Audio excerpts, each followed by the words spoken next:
I'm David Morris. I'm the Principal Lawyer at the Environmental Defender's Office in the Northern Territory. A mining company, once it's been given an exploration permit to mine for petroleum in the Northern Territory, has a rather remarkable number of entitlements under that exploration permit. A mining company is entitled to go onto the land that is the subject of that permit and do essentially whatever's necessary and convenient for them to allow that exploration to occur. Now, what that means in a practical sense is that they're able to go onto land at a time that is reasonable and convenient to them.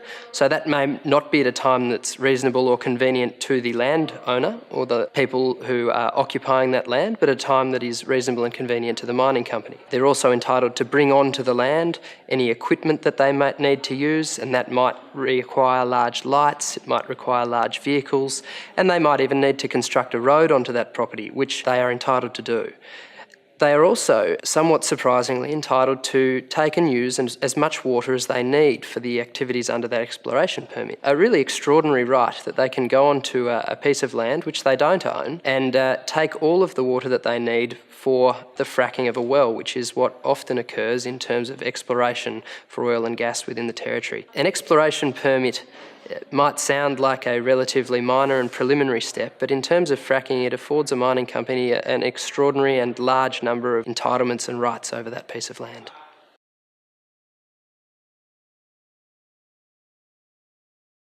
Fracking is a rather unique process in the Territory in terms of the way it's regulated. Unlike other forms of mining, the rights of community members, community groups, NGOs, concerned citizens are very restricted in terms of fracking. So they can't, for example, object or make submissions in relation to fracking unless a person is an owner of the land on which that fracking is intended to occur, or the owner of land adjacent to that. The rights of people to object and make submissions, which must be considered by the minister, are very, very tightly restricted in terms of fracking.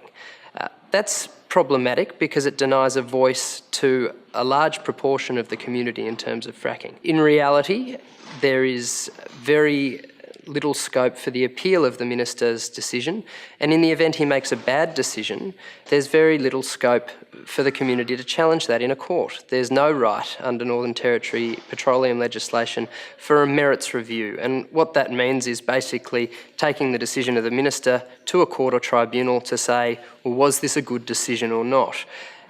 It's different from what we would call judicial review, which requires the identification and a court finding that the minister had made an error of law.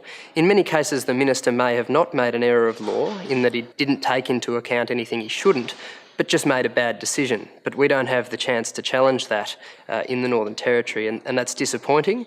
And I think it's really denying the community in the Northern Territory rights which they should be entitled. The other thing to mention in terms of rights before this process starts is in terms of Aboriginal land. Indigenous traditional owners are entitled under the Aboriginal Land Rights Northern Territory Act, which is a Commonwealth piece of legislation, to say no to fracking on their land.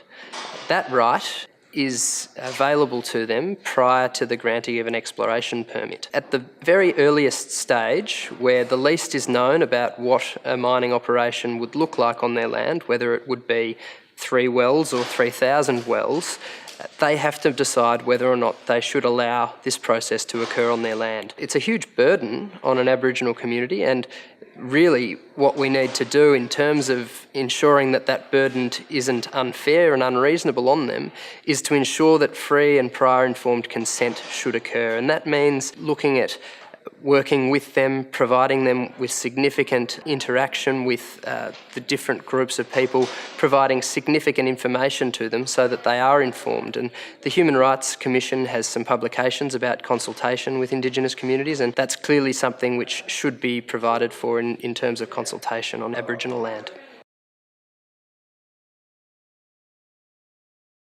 Water is obviously a very precious resource. That's certainly true in the Northern Territory. We have somewhat extreme wet seasons, so there might be a tendency to think that water isn't important, but in actual reality, we have a large and lengthy dry season, and often there are ecosystems that rely entirely on the health of groundwater aquifers. What's unique and I think appalling in the Territory is the fact that mining of any kind is not regulated by the Water Act. Water entitlements in the Territory are generally granted under an 80-20 rule, which means that 20% of the water resources from a particular aquifer or groundwater source are allocated to a beneficial use. Now, beneficial uses include all sorts of things, but include domestic use, stock use, agriculture, horticulture. They can also include industry.